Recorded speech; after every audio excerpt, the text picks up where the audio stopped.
Introducción a los axiomas de la comunicación. La comunicación humana es esa pragmática, la cual hace parte o es esa rama de la lingüística que estudia el lenguaje en su relación con los sujetos y las circunstancias de dicha comunicación, y que se da a partir de esas relaciones e interacciones, y la cual permite obtener un contexto que influye en la interpretación del significado de un lenguaje.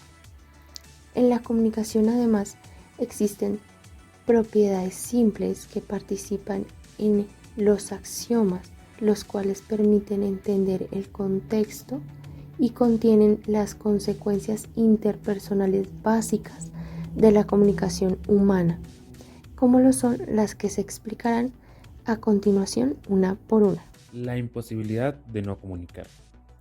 El término comunicación es una unidad de conducta definida de un modo general. Una serie de mensajes de intercambios entre personas recibirá el nombre de interacción.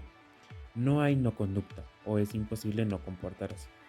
No se puede decir que la comunicación solo tiene lugar cuando es intencional, consciente o eficaz. Esto es cuando se logra un entendimiento mutuo. La imposibilidad de no comunicarse es un fenómeno de interés no solo teórico.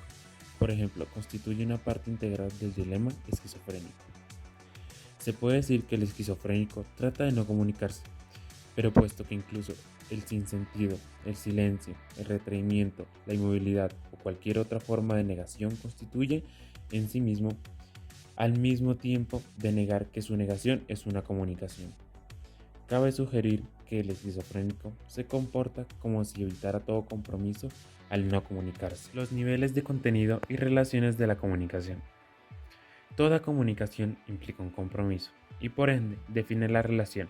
Esto quiere decir que también transmite información e impone conductas. La capacidad para metacomunicarse en forma adecuada constituye no solo condición sine qua non de la comunicación eficaz, sino que también está íntimamente vinculada con el complejo problema concerniente a la percepción del self y del otro. En los axiomas de la comunicación se deben tener en cuenta dos aspectos importantes. El aspecto referencial de un mensaje transmite información y por ende en la comunicación humana es sinónimo de contenido del mensaje. El segundo concepto es el conativo. El aspecto conativo se refiere a qué tipo de mensaje debe entenderse, qué es y por ende en última instancia al relacionarse entre los comunicantes. Ahora hablaremos acerca de la puntuación de la secuencia de hechos, en donde hay una interacción, el cual es ese intercambio de mensajes que hay entre los comunicantes, y lo cual da paso a una puntuación de hechos o a una secuencia de reacciones, y donde se da una respuesta.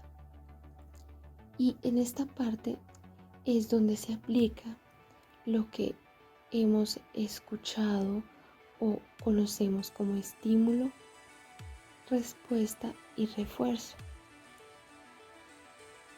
a lo cual se trae como correlación de que A ocasiona B y que B es resultado de A. Es decir, que una comunicación está basada en alguien que ejecuta un mensaje y quien emite una respuesta, ocasionando una continua conversación. A lo cual esto se entiende que es necesario que se dé una cadena de vínculos triádicos superpuestos conformados por lo que ya mencionamos anteriormente, de un estímulo, respuesta y refuerzo, en donde participa el experimentador y el sujeto, en donde el experimentador ejecuta los estímulos y el sujeto emite las respuestas, donde uno o el otro debe dar la iniciativa, estableciendo patrones de intercambios que producen refuerzos. Un ejemplo al cual podríamos traer a correlación es: no puede haber una comunicación o una conversación si yo no emito un mensaje a otra persona y si esa persona no me da una respuesta.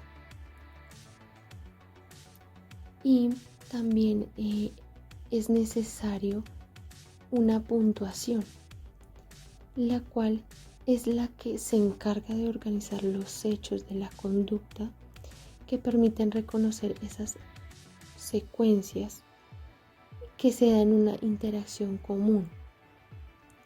Interacción común es cuando varias personas están en una misma conversación.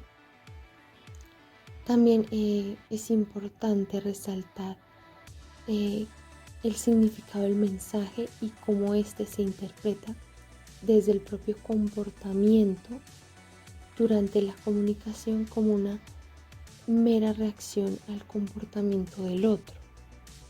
Es decir, es cómo el otro me da el mensaje a mí y cómo yo reacciono ante este dependiendo de la conducta o en la manera como el otro me transmitió ese mensaje. Asimismo, la manera en que interpretamos este mensaje da una secuencia de hechos que puede llegar a ser la causa de conflictos en la relación. Continuando con el desarrollo de la teoría de la comunicación humana, estamos en el segundo capítulo donde nombramos algunos axiomas exploratorios de la comunicación. En esto nos vamos a centrar en un apartado que es la comunicación digital y analógica, en la que decimos que el hombre es el único organismo que utiliza tanto el modo de comunicación analógica como el modo de comunicación digital. No cabe duda que el hombre se comunica de manera digital, porque es una forma más civilizada e indispensable para él en el desarrollo de su vida. Es un lenguaje digital. Pero al definir un poco la comunicación analógica, decimos que es una comunicación simple, es una comunicación que no es verbal, en la que se centra en los movimientos corporales, en las gesticulaciones que se encuentran en un rostro. En la comunicación analógica se habla también de que va acompañada de relaciones, de significados, es la forma como se expresan las personas. Entonces decimos que el amor o el combate o una expresión de estas de forma analógica es importante porque expresa al otro el contenido en sí de lo que se está viviendo. Cuando hay un trato de pequeños o de niños, cuando los mayores tratamos a los niños o los pequeños, es necesario esos gestos, esa expresión de estirar los brazos y de acogerlo, porque el niño da esa misma respuesta.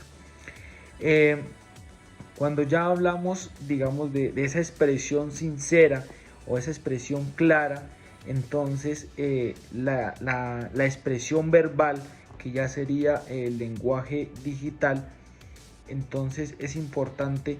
¿Por qué? Porque es una expresión directa y es una expresión lógica que en el campo, digamos, analógico no existe, porque esta carece, digamos, de esa precisión y va más en esa actitud de expresiones faciales o de expresiones que tratan de dar también esa comunicación.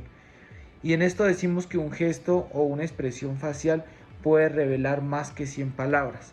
En la comunicación digital, totalmente precisa y lógica.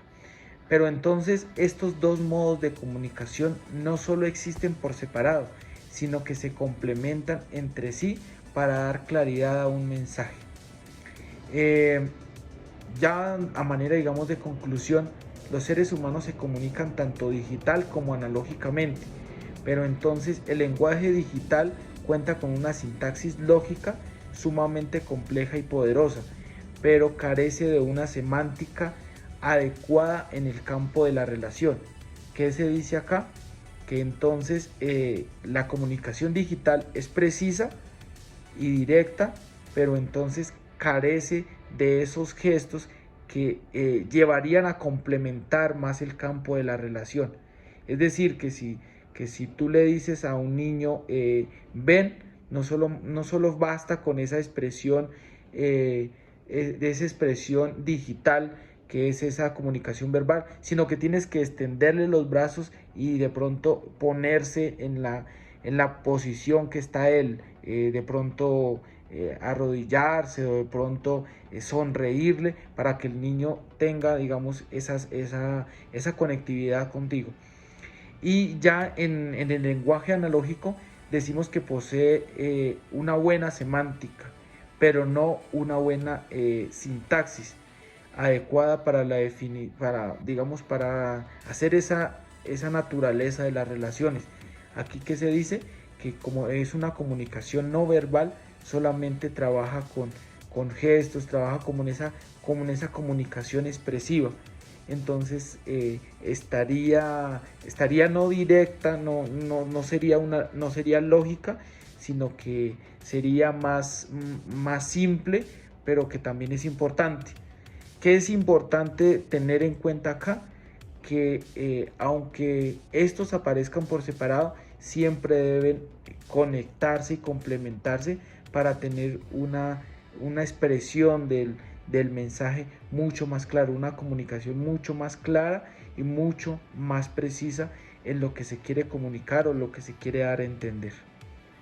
Buenas tardes, mi nombre es Dana Geraldine Guerrero Reyes y yo les voy a hablar un poco acerca de los axiomas de la comunicación y en este caso el punto 2.6, interacción simétrica y complementaria, donde cabe recalcar que la sismogénesis ha sido definida como un proceso de diferenciación en las normas de la conducta individual, la cual ha sido resultado de una interacción acumulativa entre los individuos.